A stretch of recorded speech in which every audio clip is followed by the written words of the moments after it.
Magandang araw Pilipinas, narito po ang latest Weather Today forecast. Update patungkol pa rin sa ating minomonitor na si Tropical Depression Ada with international name na Nokaen as of 11 in the morning, araw ng Miyerkules.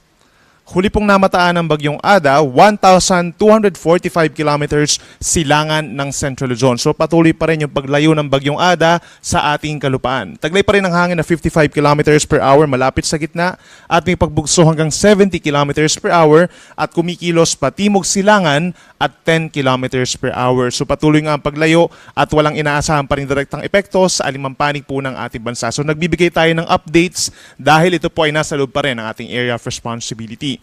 Samantala, yung isa pang weather disturbance or low pressure area na mataan pa rin po natin dito sa may silangan po ng Mindanao sa labas ng ating area of responsibility.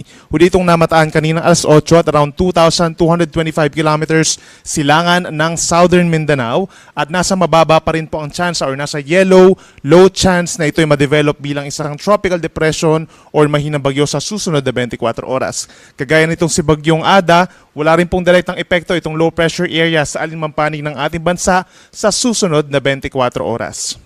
Instead po, yung northeast monsoon o yung malamig pa rin na hanging amihan ang nakakaapekto sa majority ng ating bansa. No? Nagdadala pa rin po ito ng may hinang pag-ulan dito sa may eastern sides ng Luzon, kabilang ng Cagayan Valley, halos buong Cordillera Region, down to Aurora, Quezon Province at yung hilagang bahagi po ng Kabigulan. Asahan lamang yung may hinang pag-ulan at makulimlim na panahon sa susunod na 24 oras at meron lamang mga isolated or mga pulu-pulong mga pag-ulan elsewhere or sa ilang panig ng ating bansa. Sa kasalukuyan, may mga pag-ulan po dito sa may Oriental Mindoro, Aklan, Capiz, ilang bahagi pa po ng summer provinces. Yan po ay dahil pa rin sa northeast monsoon.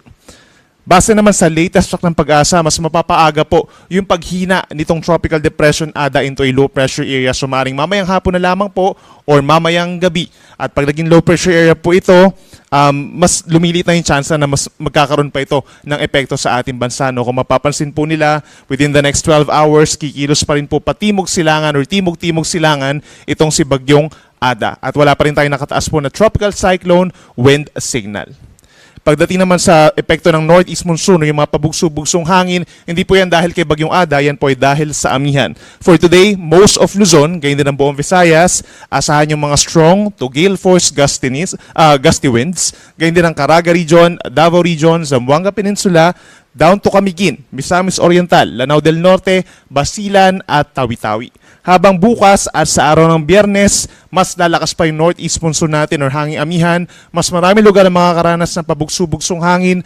Kabilang pa rin dyan ang halos buong Luzon, Visayas, Caraga, Davao Region, Northern Mindanao, Zamboanga Peninsula, Lanao del Sur, Basilan at Tawi-Tawi. At dahil sa malakas sa bugso ng amihan, matasin po ang mga pag-alo natin lalo na dito sa Luzon. So meron pa rin po tayong gale warning hanggang 5 metro or nasa 2 palapag ng gusaling taas ng mga pag-alon. Dito po sa baybayin ng Northern Luzon, kabilang ng Batanes, Cagayan, kabilang Babuyan Islands, Isabela, maging dito sa may Ilocos Norte, Ilocos Sur at sa may silangang bahagi pa sa may Aurora at sa northern and eastern coast ng Polillo Islands. Asahan po yung hanggang 5 meters, so may tendency po na pagbabawalan yung ating mga small sea vessels na mag-sea travel sa susunod na 2 hanggang 3 araw actually dahil po magiging malakas pa rin po ang northeast monsoon natin sa mga susunod na araw. Magiging maalon din po dito sa may baybayin din po ng rest of Ilocos Region, Zambales, Bataan. Sa kabilang banda medyo maalon din sa natitirang baybayin ng Quezon, Bicol Region, hanggang dito sa may Eastern Visayas, sa may Northern and Eastern Samar, hanggang more or less 3 meters po ang taas ng mga pag-alon. At elsewhere naman po, nasa 1 or kalahati hanggang 1 metro ang taas ng mga pag-alon.